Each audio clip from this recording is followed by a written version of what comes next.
Celtics Beat is brought to you by FanDuel, the exclusive wagering partner of the CLNS Media Network.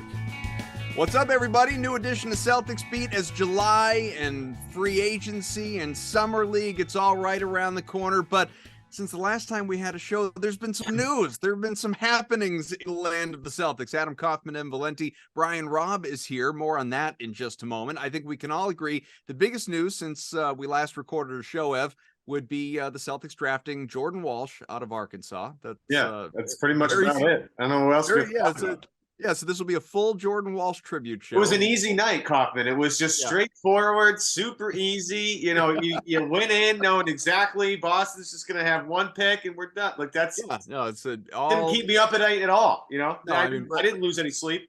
Didn't have to wait for Brad Stevens to talk till 2-something in the morning or anything like that. It all just easy. No, obviously everybody out there knows what has gone on. Kristaps Porzingis in, Marcus Smart out. There's a lot of that we're going to dissect over the next half hour or so here with B-Rob. But B-Rob, first and foremost, welcome back. And I say welcome back, not just because you're here, but I asked Ev to look this up. Do you happen to know the last time you were on this show? Like if you were just to guess, hey, given like how often I bug you, like, hey man, you're around. What would you say the last time that you appeared on Celtics Beat was? It's been way too long. I want to say it's the end, like at some point during the finals run last year, I think is my guess. Like, which is again way too long. But here's the thing: I was pushing off because I wanted to wait for this. Like, this is the ultimate time to be on this show now. Like when you texted me this weekend, I was like, oh, this is the dream spot to be on this show. I can't wait. Ev, what was the actual answer? Is he correct? I'm just doubling back to make sure that I'm not incorrect on this. But from my research, B-Rob, it was January 20th, 2022 was the last time. Okay, so that was during last season, but not during the rest. So yeah, there might have been one. I feel like maybe I'm mixing up the playoff runs, but yeah, it's been way too long, and it's my fault. No. I don't bring it up to make you feel bad. You and I know each other, far well enough to know that that's not the case. I want people to know that like it has been a long time coming since we've been able to sort of bring Celtics Beat and the Winning Plays podcast that you do here as part of the CLNS network as well. These two things needed to clash again. We needed to bring these back together. 100%. And again, what a perfect opportunity. We were probably arguing about Marcus Smart back in January 2022, even though I feel like most of this, by you, Evan, as well, I feel like we were probably on the same page with him throughout his career here. And now we are led to a farewell. And I think a pretty, I don't know, like we can talk about the fit standpoint, but as far as the price given up in this deal, which we'll get to, like this is something that I think came out of left field in terms of the opportunity the Celtics have here. Yeah. So just because we don't have like hours and hours to spend talking about this where we could go over every angle, and the fact that, we're days beyond this trade having happened, a lot of people have dissected many angles of this. I would like our show to attempt to move the conversation along a little bit, but because as you alluded to, like Evan and I anyway, I'm sure you have on your show, but Evan and I, we haven't even discussed this publicly yet here on this show. So I have to at least, reveal some feelings. And I would say that based on the text messages that have been exchanged since, I can confidently say Evan and I were on the same page in not liking this deal. Where I would say we did deviate is that the original incarnation, where it was the Clippers, it was Malcolm Brogdon, it was Porzingis coming in, but it wasn't Smart leaving.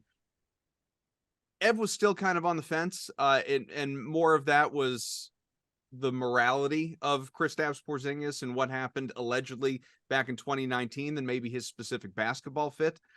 For me, yeah, like do it. Get like Brogdon's contract, was going to age badly, and now it looks like again possibly will age badly here with the Celtics. But if you can swap Brogdon and get Porzingis and really give up little else, to me that's it borders on no-brainer. So I would have very enthusiastically made that trade. You had to improve the front court. We know what Porzingis, he's not the most elite defender, but we know what he's capable of offensively, obviously, and floor spacing and how big an asset he could potentially be in terms of fit and spelling Al and Robb. And obviously there are the injury concerns, all these things that we will touch on.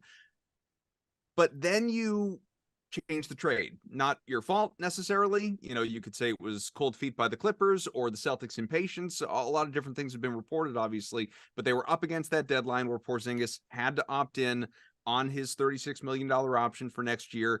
Some speculated, well, couldn't they just push the deadline off? And there have been sort of conflicting reports as to whether or not Porzingis was willing to do that. So let's just say he was not willing to do it. You had to get something done by midnight. Well, that sort of forced the Celtics' hand, obviously, because otherwise he was going to hit free agency at that point in time. And the Celtics could not acquire him in that version of things. So it becomes Marcus Smart going off to Memphis. And I didn't like it for a range of reasons. And I think even putting my Smart like fandom aside, you're giving up a guy that you want to get into the whole like hashtag winning plays and durability. Well, not total durability, but more durability than Porzingis. Heart and soul, glue guy, leader, all that stuff. And 9 years of Celtic and 9 years in the playoffs and 5 trips to the conference finals. And your best playmaking point guard and facilitator and passer and all. And you're sending that away for what right now, and I do believe this will change, but right now is 1 year of Porzingis and a guy who's coming off a career year, but played in 65 games. Could have been more if they didn't sit him at the end of the year, but 65 games and hadn't played that many games since his second year in the league back when he was 21. And that is a concern from an injury standpoint. So there are just, as I've tweeted multiple times, Rob, there are just aspects of this trade that honestly I don't really understand, that I don't feel Brad has properly explained yet, not that he has to. And I just believe there is another shoe to drop that we are completely unprepared for right now as people watching from the outside.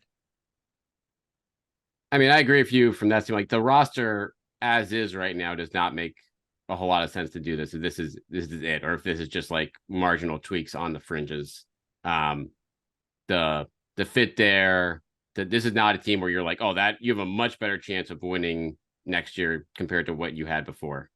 And so that is the big question right now. And I think we saw some steps of that in the last week or two with obviously the first round picks they got in the trade for Smart itself on top of Porzingis, and then flipping some of that into future second round picks. So now they are pretty well positioned stockpile wise with their draft picks to make not a huge splash, but a notable splash. I think something like a starter level player, I think, with packaging some of those picks with a Malcolm Brogdon type, or maybe they do it in some sort of Grant Williams sign trade type situation. There's a few options in play there, but I don't know, like to me, that's like, it's tough to fully judge this deal in terms of we see what this team looks like in 2 or 3 weeks from now, as opposed to, 1 week heading into free agency.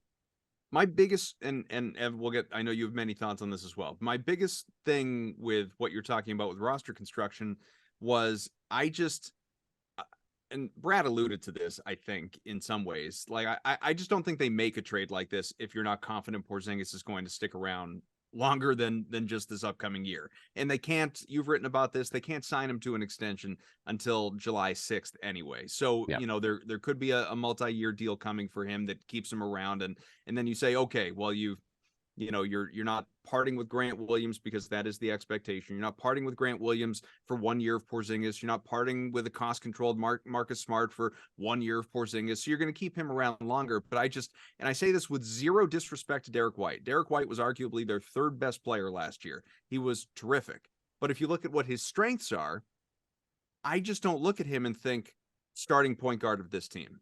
I still view him as sixth man, or, he and Brogdon as kind of, if Brogdon's the same guy, which I don't even believe he will be, by the way, you view them as like co-sixth men. And I'm not saying White is incapable of it.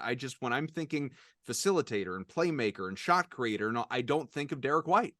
I think of a guy that is, better served to kind of, do what he does so well and create some opportunities for himself. But he's not this guy that like makes everybody around him better offensively. Maybe I'm wrong about that. Maybe people listening, or maybe you guys disagree with that, but that is my view of Derek White. And so, I would like to, I know it's not like it's going to be Chris Paul or something like that, but I'm just not sure the starting point guard for this team is currently on this roster.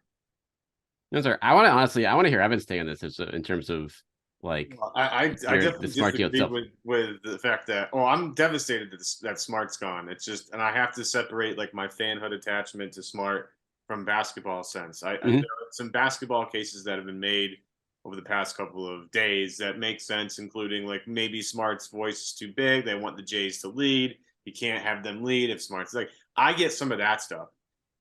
It's just hard, as a guy who rooted for Marcus Smart for 9 straight years, to have him traded basically while I was sleeping. That's just a tough one to kind of to chew on. However, I want to push back against Kaufman why he doesn't think Derek White could be the starting point guard for this team, because if I mean, granted, they could go out and get someone. Now that's definitely on the table. Who they could get to be their starting point guard, I'm not quite sure. I know there are a lot of guards in this league, but usually the starting point guards are pretty entrenched to where they are. But like Kaufman, I don't know about you, and B-Rob, I don't know about you, but like, is anybody outside of Derek White making a good entry pass to Kristaps Porzingis on this team? Because I don't see another guy outside of Derek White that can really do that consistently. I mean, I know Robb can pass, but I'm not quite sure how much time you're going to spend passing big to big. I think you kind of need Derek White to start at point guard because he's the only guy that's going to get Kristaps the ball. Well, and to be clear, if the starting point guard is on this team currently, yeah, it's Derek White. I'm saying I'm just not sure you can't find a better alternative elsewhere. And I wish I had a name. I don't even know who that is, but I mean, that's where I look at it and say it's still late June. There's a lot of time for that. But if you look at Derek White's his plus minus numbers with everybody on the team is like fantastic. And notoriously him and Jason Tatum are fantastic together. So, I mean, I don't know if you remember, but one of the first things I texted that was a positive about this trade was, well, this means that we're in the more Derek White business, and I like being in that business because I want Derek White to play more. Like that's not even a question. And I know I was listening to on my way to New Jersey this weekend. I was listening to Simmons and Barrett and Simmons' dad talk about like it was glaringly obvious that Derek White should be closing games, but we have this, and I don't blame Joe for doing this allegiance to Marcus Smart because of all he's done for the team, but. Like Derek White was just better last year, and I think giving him more opportunity is going to be a good thing. I love when he's on the court because the pace changes, the ball moves, he does all the little things. Like he doesn't need to score. He can do some of the because you're going to have Jaylen Brown, Kristaps Porzingis, and Jason Tatum on the floor at the same time. All three of these guys average 20 points a game. Not everybody's going to be able to shoot the ball, and Derek White is very comfortable not taking a ton of shots. He knows that, so I think that's great. I think that opens up. You're not going to like outside of a Chris Paul type who's like you stand here like to get outside of that.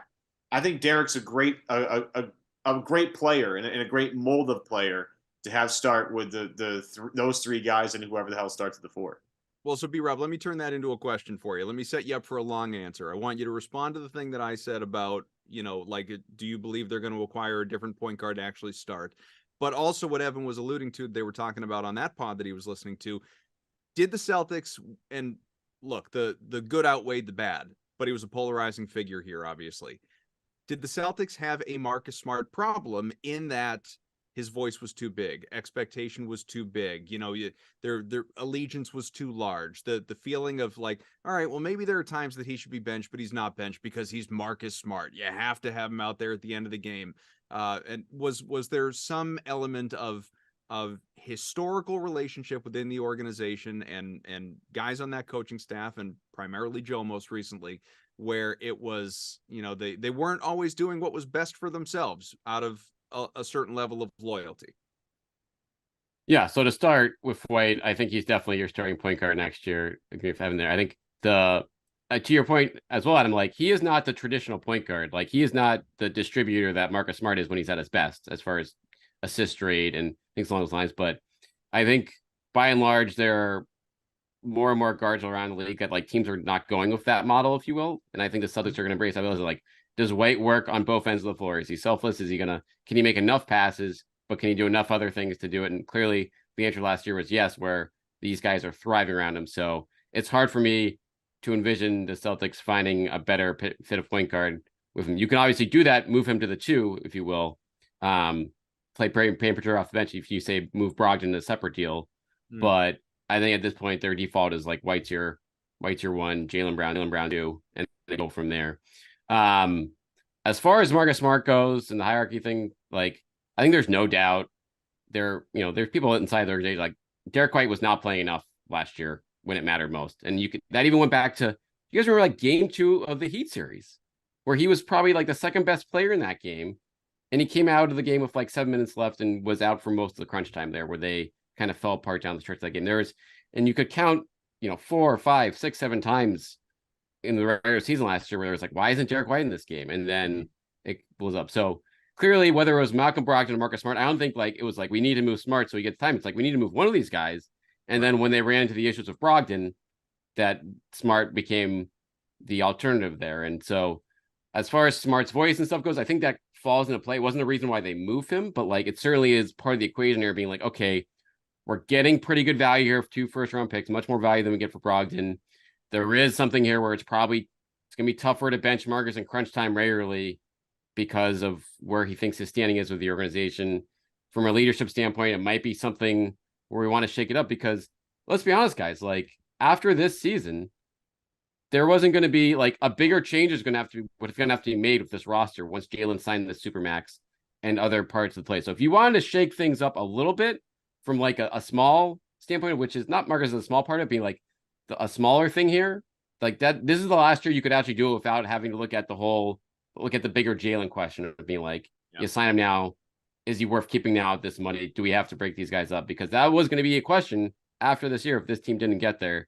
Now you can at least look at it from like, okay, this team has not been able to get over the hump. Smart isn't the reason for that, but he's kind of a part of that equation in terms of their struggles in, late game offensively, et cetera, at times. Like, at least we can see if that is part of the problem here and see if Derek White might be part of the solution.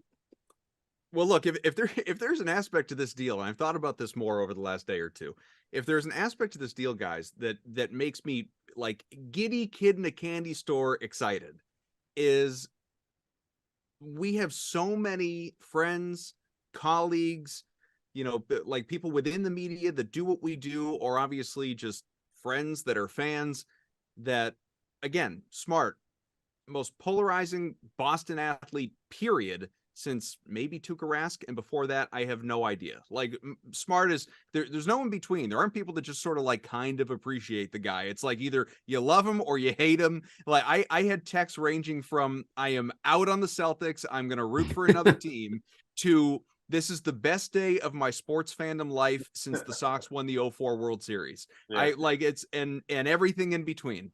So what made me excited was, I don't know what the hell is going to happen next year. Nobody does. But I am thrilled that whatever it is, if it goes well, if it goes bad, people are not going to, as they so often do, point at Marcus Smart and say he was the reason. Mm-hmm. If the Celtics come up short in the playoffs next year, if they are not if they don't have the defensive identity that people want them to have, if they don't have a certain toughness that people don't want them to have, no one is going to say, if nothing else is going to go the other way, it's, man, you could use a guy like Marcus Smart. But if they're like out there shooting like crap from 3, or, taking like poor shot selection, or, the Jays aren't leading the way you want them to lead, no one's going to say Marcus Smart got in the way. Why is Marcus Smart taking the final shot? WTF. And I am thrilled. That at least he's out of the crosshairs of people that honestly, a lot of the time, Rob, just would lazily point to Smart whenever something would go wrong. Because now, I don't know what's going to happen next year, but now we can fully say, like before, it was the Jays team, but it was the Jays and Smart. Now it is truly Jason Tatum and Jaylen Brown's team. And if it goes well, great. And if it doesn't, it's on you. 100%. That's a huge part of this equation. I think it's a really good point by you from that's not an out for them anymore for the Jays from that standpoint. And to be honest with Smart, like I've been hard on Smart over his career here at points. This past playoff run, he was like far from, like there are no very few situations where he was the problem for this team during this past run. I thought that was like one of his best postseasons ever overall. The game 4 Philly stuff that like he can get the shot off, whatever. Like that was more like coaching / education wise. That was less on him for those spots. So I think that's why he is like that sort of crutch for fans to do like that. That is gone now. And now we see like, what is this team made of with the bigger parts that matter. Yeah. What's next, do you think? Yeah. What's the next move? I have no idea. I mean, obviously we're gonna watch Jordan Walsh play a little bit in summer league, and I can't wait to watch JD Davison. You know, I think very highly of JD Davison, but like obviously, as we've all kind of danced around here, and I think B-Rob, I think you might have reported this in an article or two, that there's more coming down the pipeline here. Whether it's going to be a big piece or a rotation piece, I'm not quite sure, and I'm assuming nothing major is going to happen. But I got to assume that you might know a few things. Yeah, I mean that's something I've heard pretty much in the aftermath of this deal, and that goes beyond just the 4 trades, the exciting trades on draft night. Like no, that like I mean that's part of the picture here, but they're like make no mistake here, whether it's in the next couple of weeks here or before the trade deadline, like I would be shocked if they don't add another rotation / starter level piece to this roster. Like this is with this new CBA. With all these picks you're acquiring, you're not acquiring these extra picks for like to better play your roster in like 2026. Like you're doing this now when you have the ability to actually add another piece to this roster that matters and be able to afford it without paying like $300 million in like luxury tax or whatever this new CBA is going to be leading to for these teams that are going to go above the second apron down the line. So to me, it's going to be a fascinating next week to see, how they approach that. Whether the time is now, whether it's something where they can mend fences with Malcolm Brogdon in the meantime, and see what that looks like, and obviously see what the Porzingis fit looks like on the floor.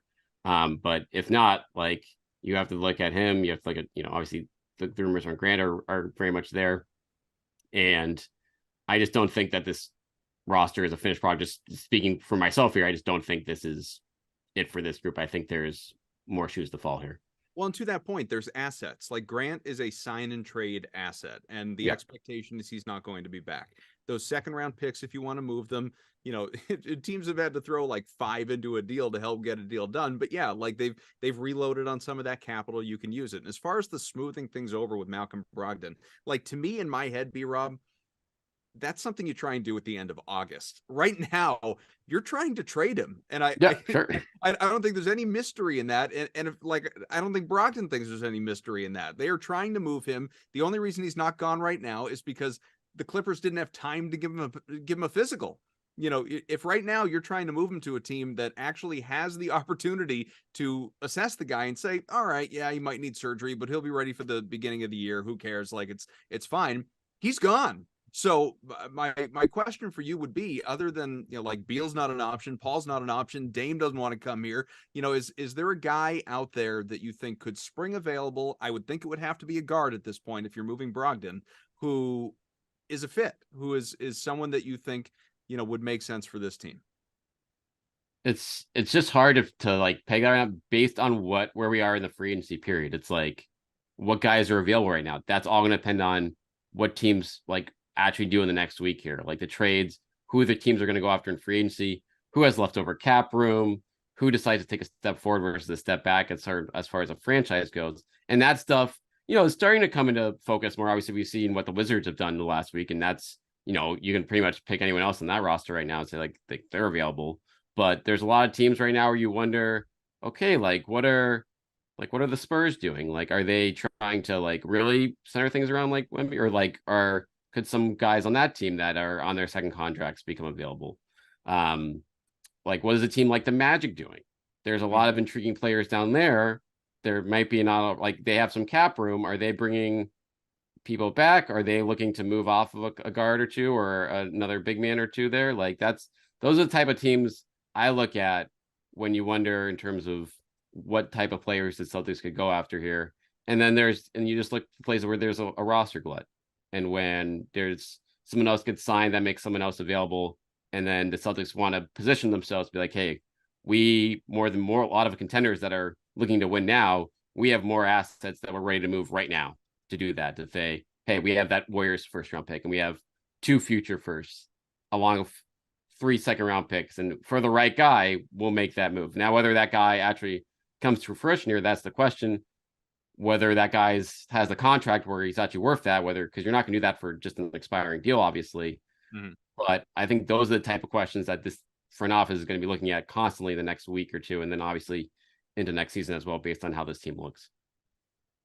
Before we let you go, are you happy with the Porzingis deal? Not the whole scope of it and trading away Smart and getting first round picks and all of that stuff. Just purely Kristaps Porzingis, him coming in. He's going to be 28 years old. His, role in the front court, obviously, his fit with this basketball team as a third star, if you will, within that big three, coming off the career year. Was it a fluke, or is this the best is yet to come? How do you feel about Porzingis joining this team? It's not a guy I'm crazy about in general, but I also think given what you gave up, like it's not a huge, like the fact in my mind, it's like you got 2 first round picks from Marcus Smart, and Porzingis is like the bonus. And that's not the way it really looks, but like the real value of this deal was, I think, the draft capital over like a year of Porzingis at $36 million. Now you have the ability to re-sign him here. I have questions about the on-court fit. I have questions about how like playing with Al and Robb and whether that's like a double big that they're obviously they like to play, like how that's actually going to fit from a mobility standpoint with those guys offensively, I think is a big question mark. But offensively, there's no question. Like he is far better, like all around like scorer than Marcus Smart. And I think the great news from a Celtics standpoint, like you're not asking him to be your number 1 or number 2. This is a guy you can say, hey, you're going to get better shots than you've ever had in your career, and you only have to score 18 points a night in a number 3 role. And then from that standpoint, I think this deal should be offensively a slam dunk for the Celtics as long as that fit works. And that'd be up to Joe Mazzulla and that coaching staff to put together. Almost feel Al Horford's going to be crucial in that, though. Like Al Horford's a guy that knows how to move the basketball and might get the big guy.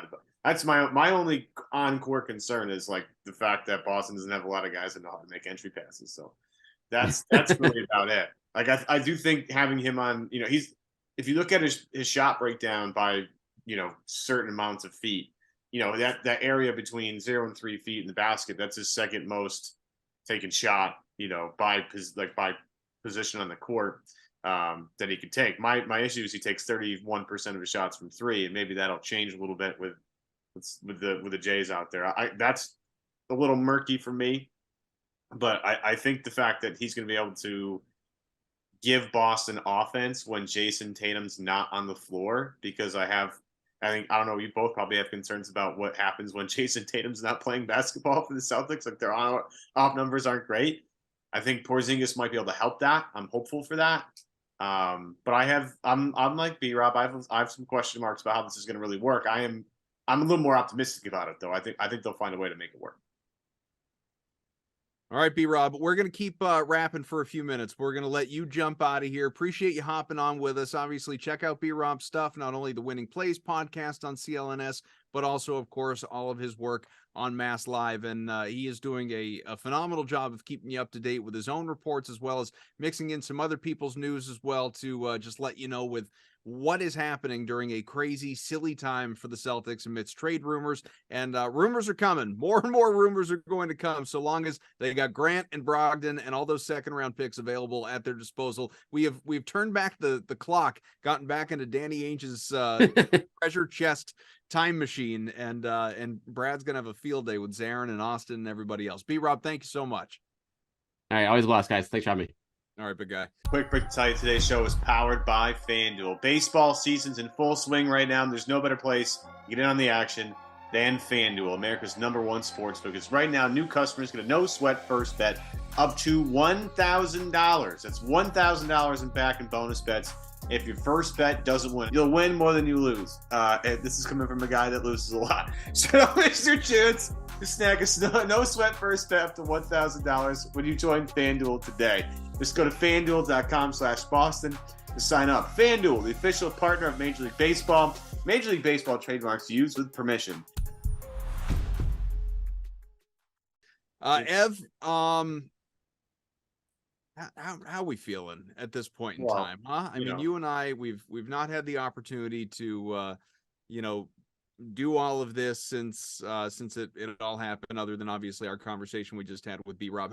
How you coping? Like, it's I don't mind addressing you, Evan Valenti, the fan, right now. How you handling this? Because this was for people that are fans of Marcus Smart, and a lot of you, I guess maybe statistically 50% of you out there listening are, this is a culture shock. I mean, this is, for better or worse, and only time will tell, this is going to change things in that locker room for this team, and certainly just for the overall fan experience of watching this team. Yeah, look, all good things must come to an end at some point, and the further away we get from it, the more I kind of am just accepting of the fact that something needed to change in this team. I just didn't want it to be Marcus. Like, that's the thing. Like, yeah. Kaufman, I'm sure you feel something similar. When they raise banner 18, I wanted Marcus Smart to be on the team. Yeah, because he's the guy that set the culture for the people that have come afterwards. Like, you go back to, well, that was also, not to cut you off, but that was also that was the thing, longevity as well. But ultimately, that was going to be the thing that like put 36 in the rafters, right? Which a lot of people, have. Well, that can't happen now unless he wins. Can't happen now. No, wins one. Like, I can't do it. 9 years wasn't enough in terms of not winning a title, and the statistics that came along with it. And he was never like officially captain or anything. Like, there's no, I mean, the Celtics, like, I know they have a lot of retired numbers, and some of those are on the fringes compared to maybe other organizations, but no, by no measure could Marcus Smart's 36 go up there right now. Totally agree. But the thing with Smart is, like, he was anointed the next culture guy by KG in the middle of the game when they both went after a loose ball and they ran into each other. And somehow, like, a black hole didn't spawn right there or something. I don't know. Right. But that's the tough part about it. And we got to watch Marcus kind of grow up and into his own, and watch him, with his young game changer foundation, do some really great things. But look, something had to happen. Something needed to change. They tried the Brogdon thing, but they knew that they couldn't come back with this backcourt. Like, they have too many guys that play the same position. And Porzingis is absolutely a guy, like, it might not be the most perfect fit in the world, but they need another big. And guess what? There aren't really a bunch of good ones available. You might be able to strike gold with Porzingis here. Like, you're not, like, the Naz Reid contract. Like, I love Naz Reid, but they weren't getting Naz Reid because they don't have any cap space. Like, you have to trade for that. It's just, for me, getting another serviceable big in the locker room. Look, jettison Grant, I'm fine with that. I'm going to be just fine without Grant Williams in this team. But bringing in a big that can really help Al Horford and really help, Rob Williams, try and stay as healthy as they can the rest of the way is going to be really important. Like, Kaufman, you can't just have Al Horford out there in the end of playoff games anymore. As much as I love the guy's an all-timer, going to be in the Basketball Hall of Fame in Springfield in short order, no question. But, like, you just can't have Al out there to close games. And Porzingis might not be, like, that much better, but at the same time, he's 27 years old, not 38, and he's got plenty of miles up in the tank, so to speak.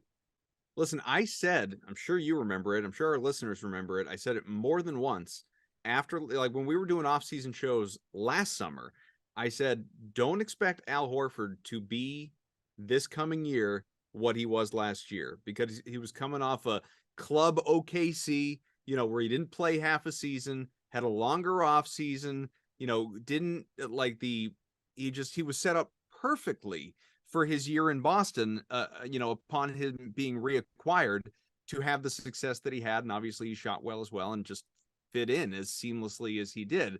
There was no way playing until mid-June or whatever it was against the Warriors, short off season, coming back, that he was going to be able to be the same guy when you factor in another year older into his late 30s. And that's not a knock on Al Horford. That's just father time, man. Like, that his body was not going to hold up the same way. And I think we saw facets of that throughout this playoff run where, yeah, like, largely he stayed healthy over the course of the year. I don't think they managed his minutes nearly well enough. And so that's something they'll try to do here with Porzingis, and more rest nights, or just playing him closer to 30 a night as opposed to 33 or whatever he played. I don't even remember at this point in time, but the shot just disappeared.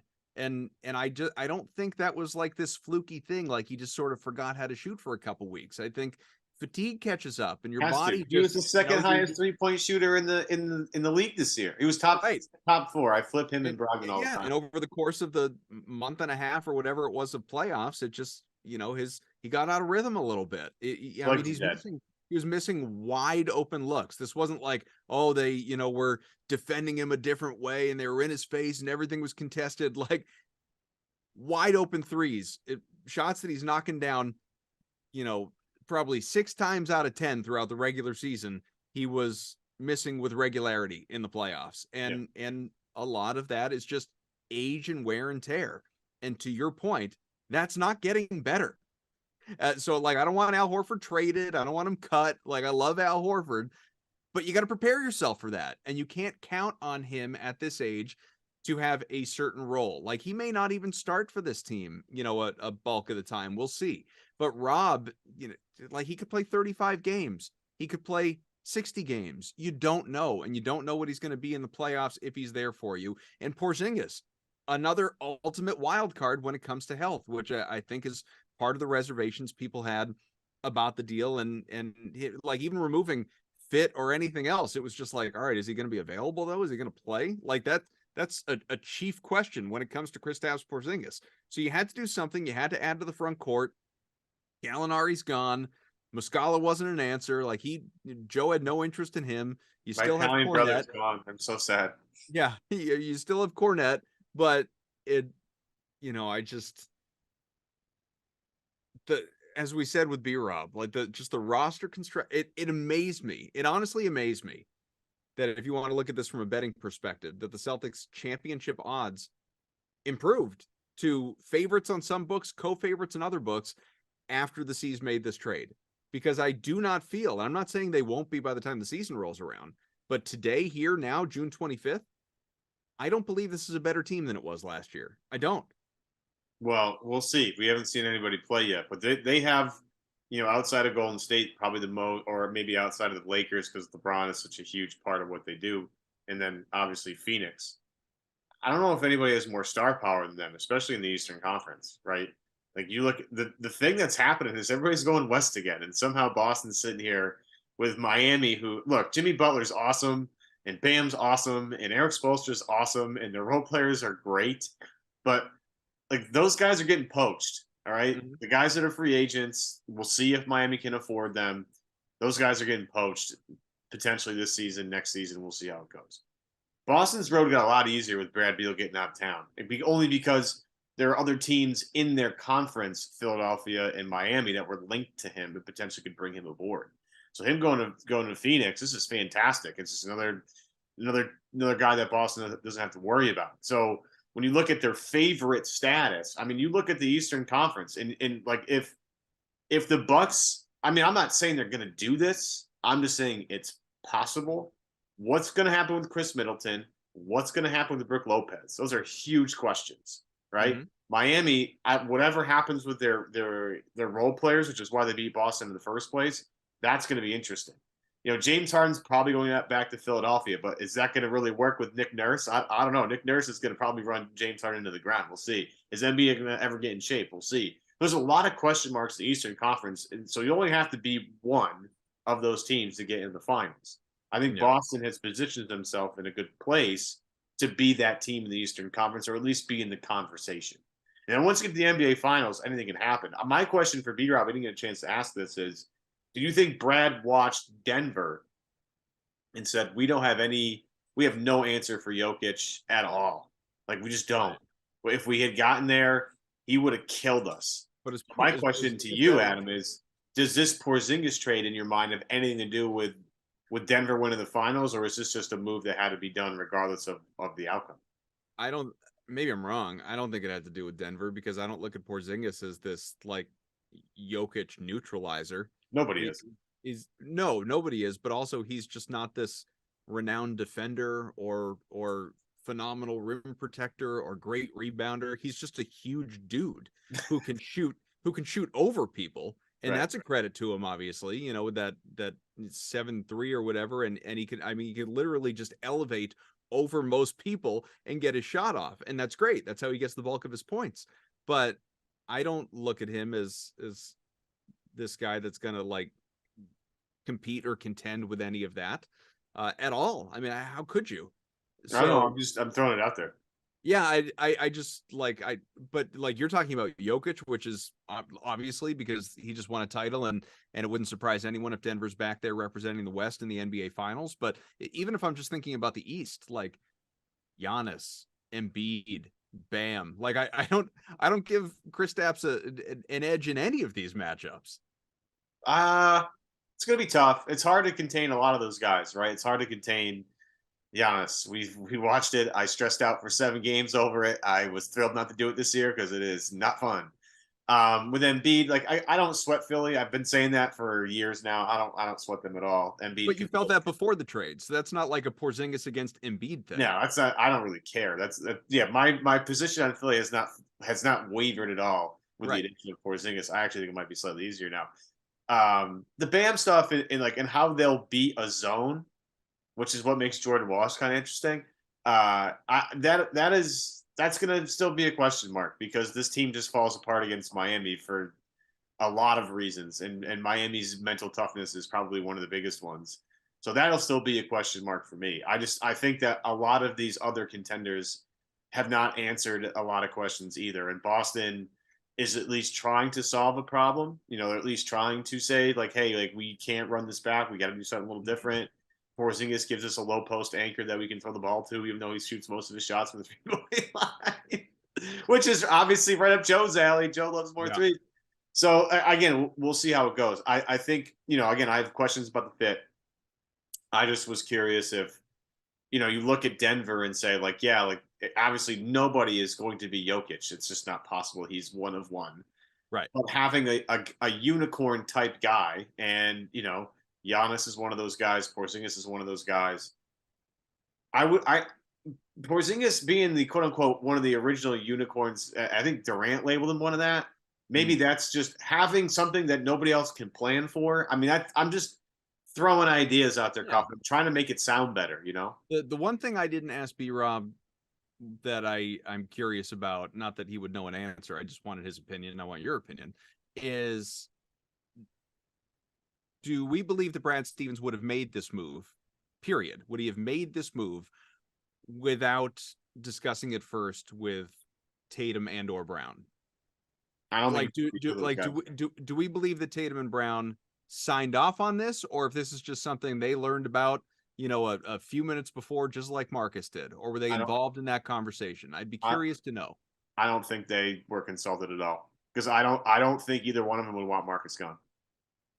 Like I look at Jason's Instagram post when they got traded. I was going to ask you about that. So Tatum put up like the Marcus tribute, and we're going to get one together one day, kind of whatever he wrote, which is kind of scary because it probably won't be in Boston if that happens. Did Jaylen post anything? Jaylen's been killing it in Paris at fashion. Right. He's been posting plenty about that. So it's not like his phone broke. Yeah. So I'm sure Jaylen's, look, they've been playing together for a long time. Those two guys, the only guy I'm not trying to do the like lazy talk radio social media riff. They have synergy on the court though. You know what I mean? Like those two guys actually made sense in the court at the same time. And they also, and this is not a criticism, this is like a sibling relationship. They, like brothers, butted heads a lot. Mm-hmm. They talked about it openly. And reportedly behind the scenes, even a lot more than we probably even know about. So I wonder if, I don't want to say like Brown wanted Smart gone. That's not what I'm insinuating, but that's what we should be doing. Okay. Yeah. That's how you get clicks. Yeah. I wonder, but I wonder if he's maybe more okay with it than Tatum. You'll never know that. Never know the answer to that, but it's something you can ask. It's a question worth asking, but you don't have to love each other, but they definitely respect each other. There's a difference, Yeah, so I don't think that they were all. I think the general overall consensus is like everybody's kind of bummed, but there might be a secret layer of maybe this needs to happen. Maybe this is because eventually one of the big pieces had to go, Koff. Like one of these bigger pieces. To that end, that's what I was just going to say. Is I wonder if there's not that he would ever admit it publicly, and maybe not even privately. But I wonder if there's some sense of relief from Jaylen Brown that, man, like something had to give. Like something was going to change with respect to this team's core. wasn't going to be Tatum. He's the guy. And at that point in fair. time, you're talking about me or you're talking about Marcus? That's a great question. That's fair. That's because it shows Jaylen like, no, we want you. That like because he's had everybody likes to talk about the amount of disrespect quotes that he has, and how we felt disrespected with the Kevin Durant trade rumors, which is totally within his right to feel. But if you're Jaylen Brown and you're like, hey, they just traded a core piece and it wasn't me, they must be really believing in I'm going to be part of this core.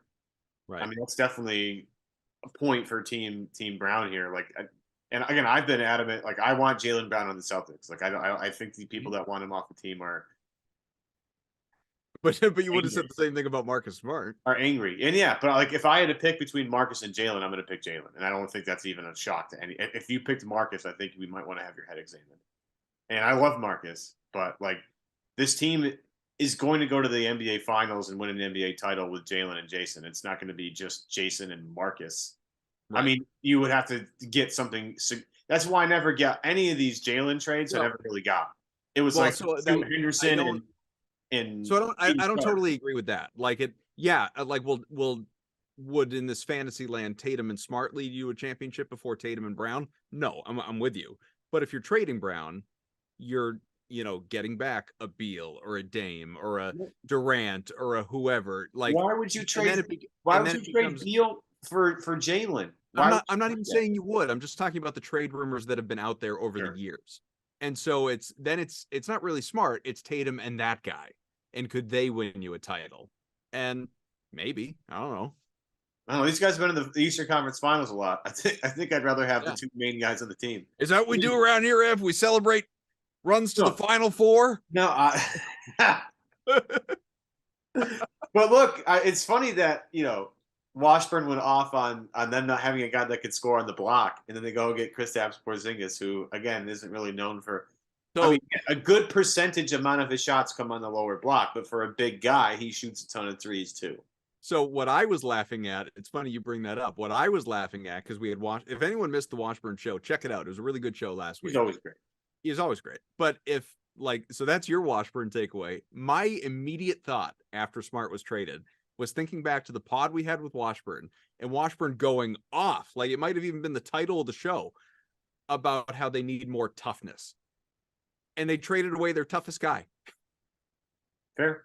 Yeah, that's why it hurts so much. You traded away the guy that was the heart and the soul of the team. I don't know. We'd have to go through our NBA trade. Like the closest trade to this for me, Koff, is like the Red Sox trading Nomar for Orlando Cabrera and it actually working. Like that's right. That's the history we're looking at here. Although in this case, some would argue you're getting the better player, like in Porzingis versus Smart, just like 1-for-1. Well, look at the rest of 2004. Cabrera was excellent. Yeah, but he wasn't better than Nomar. Like just as like it worked out better, and he was better for them down the stretch of that year. But in terms of like historically, who was the better player, Nomar or Orlando Cabrera? No question. No question. Yeah. Nomar, what hit 392 one year? Like I forget what year he hit. Whatever. I don't think it was that good. It was maybe like 375 or something. No, but either way, it was awesome. Yeah. But yeah, so that's the closest thing I can relate to this is when the Sox traded Nomar for Orlando Cabrera. I was heartbroken then. I remember the radio in the morning when I woke up in the morning and just being like absolutely every Red Sox fan at school was like just depressed and you're bringing in Doug Minkiewicz and Orlando Cabrera. Yeah. Who? Yeah. Some guy from the Expos? Why are we trading for a guy from the Expos? This doesn't make any sense.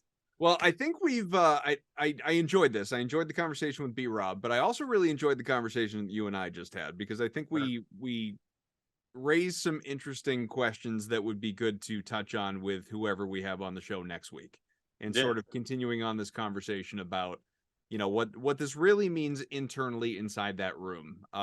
Going forward, I think the basketball fit for Porzingis is, you've alluded to, is a question, but we won't know until we know, whether or not they're going to make moves, as I suspect they will. I really do think there's another impactful shoe to drop. I genuinely believe that. What that is and when, we won't know until we know. But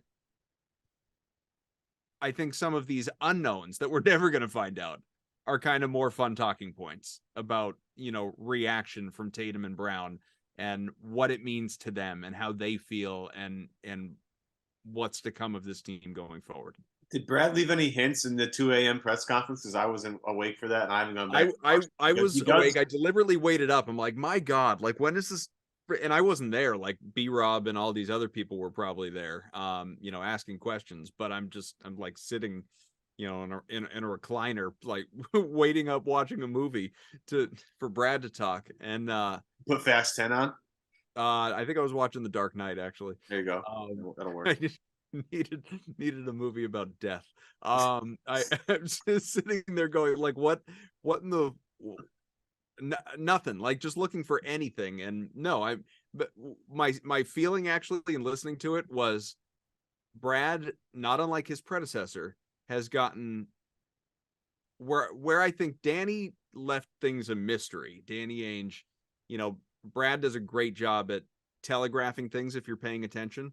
I think, Brad is really, we've talked about this a number of times on the show. Brad kind of alludes to he's going to do something and he does it. There isn't a lot that completely comes out of nowhere. And he doesn't like outwardly lie to you as far as, so far, like, he said, like, Jaylen's part of the fabric. Well, they didn't trade Jaylen. They traded somebody else. He didn't say that about Marcus. He wasn't asked, but he didn't say it. Anyway, what I was going to say is that I think, like Danny Ainge, Brad Stevens has gotten awfully good at, saying a whole lot without saying anything when he feels like it. Right. And that 2 a.m. press conference was a whole lot of not saying anything. Right. As much as he actually spoke. He drops hints all the time, and we need to be better at picking those up. That's all I'm saying. Yeah. And I haven't gone back to listen. Do you want to do your 30 seconds on Jordan Walsh before we get out of here? Sure. Hope he makes the team. Like, I mean, he's gonna make the team. I'm not convinced. I mean, and that's not a slight on him. That's just, he's a second round guy. I could see him, not unlike JD Davison, getting an opportunity, getting some minutes, but most of the season spent in Maine. That wouldn't surprise me at all. Yeah, but they don't have any wing players. Name the wing players after Jaylen and Jason. Go ahead. What you got? Sam Hauser? Yep, that's one. Justin Champagny? No, I don't even include him. Yeah, so he's making the team. That's a roster call up. He's gonna. Jordan Walsh is on the team before the human victory cigar. Unless the big trades for a wing, he'll be on the team. If they somehow get some wing, like, I want Kyle Anderson so bad on this team. It's like just killing me. And I don't know what Minnesota's doing. So just to throw that out there, but unless they get a wing to come in and actually play some minutes, he's going to play because he can defend for sure.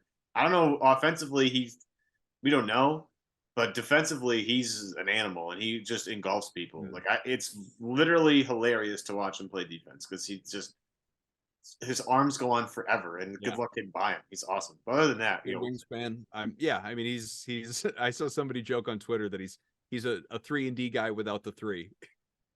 That's a typical Celtic draft pick anyway. Yeah, so not much of a shooter yet. Could happen. Like some of the these things do develop over time. But yeah, you want the defensive intensity for sure. Well, I guess for it's not the last time I'll wear this shirt, but for the last time of its relevance, this is the for those watching on YouTube, the triple threat of Jason Tatum, Jaylen Brown, and Marcus Smart.